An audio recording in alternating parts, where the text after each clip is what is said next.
السلام علیکم، میرا نام ہے عبدالواجد رضا۔ آج ہم بات کریں گے کہ ہم دوسروں کی غلطیوں کی سزا خود کو کیوں دیتے ہیں۔ دوسرے کیا کرتے ہیں یا کیوں کرتے ہیں، یہ چیزیں ہمارے کنٹرول میں نہیں۔ ہمارے کنٹرول میں، ہمارے بس میں کیا ہے کہ ہم کیا سوچتے ہیں، کیا خواہش کرتے ہیں، کیا کوشش کرتے ہیں، اور ہم نے کسی بھی بات پہ، کسی بھی چیز پہ کس طرح کی محنت کی یا کس طرح کا رد عمل دیا، یہ ہمارے بس میں ہے۔ اگر تو آپ نے کوشش ٹھیک کی، آپ نے ساری زندگی ٹھیک گزاری، آپ نے دوسروں کے ساتھ کوشش کی کہ اچھے تعلقات رکھیں، دوسروں اپنا جو آپ کی ذمہ داری تھی، آپ کا فرض تھا، اس کو ٹھیک سے پورا کریں، تو آپ کو مطمئن رہنا چاہیے، آپ کو خوش ہو جانا چاہیے کہ آپ نے اپنی ذمہ داری پوری کی۔ اس کے بدلے میں آپ کو کیا ملا، لوگوں نے آپ کے ساتھ کیا کیا، دوسروں نے آپ کو کیا دیا، لوگوں نے کس طرح کی باتیں کی، زمانے نے کیا کہا یا کیا سوچا، یا لوگ کیا کرتے ہیں، اس سے آپ کو فرق نہیں پڑنا چاہیے۔ کیونکہ اگر آپ ان چیزوں سے آپ فرق محسوس کریں گے یا اپنے آپ کو تکلیف دیں گے، ان چیزوں کو زیادہ سوچیں گے، تو یہ چیزیں ہمارے بس میں نہیں ہیں۔ کبھی بھی دنیا خوش نہیں ہوتی، اور لوگوں کے عملوں سے اگر ہم اپنی خوشی کو لنک کریں گے تو ہم کبھی بھی خوش نہیں ہو سکتے، کیونکہ لوگ باتیں بھی کرتے ہیں، دوسرے کچھ نہ کچھ کہتے بھی ہیں، اور ہمیں نہیں پتہ کہ کون کس بات پہ کیا رد عمل دے۔ تو ہمیں چاہیے کہ ہم اپنی خوشی خود سے، اپنی نیت سے، اپنی کوشش سے لنک کریں، کیونکہ ہمارے سے سوال جو ہوگا، جو ہماری چیزیں ذمہ ہیں، وہ ہیں ہماری کوشش کرنا۔ کوشش کے بدلے میں رزلٹ نکلنا، نتیجہ نکلنا، وہ چیزیں ٹھیک ہونا، یہ بھی ہمارے بس میں نہیں ہے۔ اگر آپ نے کوشش کی ہے تو بالکل آپ مطمئن رہیں، آپ کو پریشان ہونے کی ضرورت نہیں۔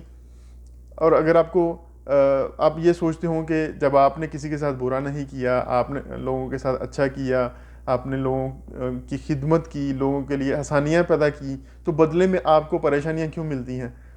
تو بعض اوقات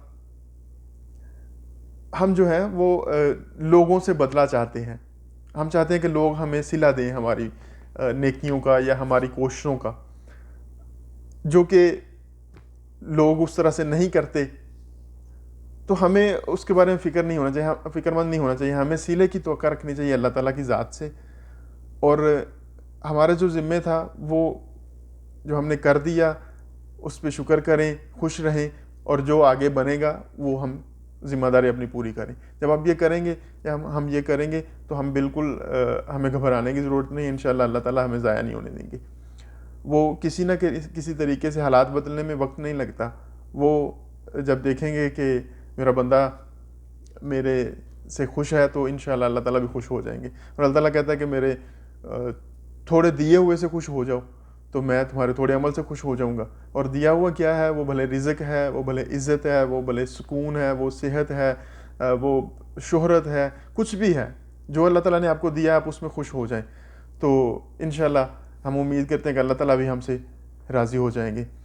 اس کے علاوہ زندگی جو ہے، اور ایک اور بھی وجہ ہے کہ ہمیں خود کو تکلیف نہیں دینی چاہیے یا ہمیں اپنی صحت کا خیال رکھنا چاہیے، وہ ایک وجہ یہ بھی ہے کہ یہ زندگی جو ہے، یہ سانسیں ہیں، یہ صحت ہے، جو بھی ہے، یہ سب کچھ اللہ تعالیٰ کا دیا ہوا امانت ہے ہمارے پاس، ہم اس کے بندے ہیں، اس کے غلام ہیں، اور اگر ہم ان چیزوں کا خیال نہیں کریں گے تو ہم امانت میں خیانت کریں گے، اور اس کے بارے میں ہم سے سوال ہوگا۔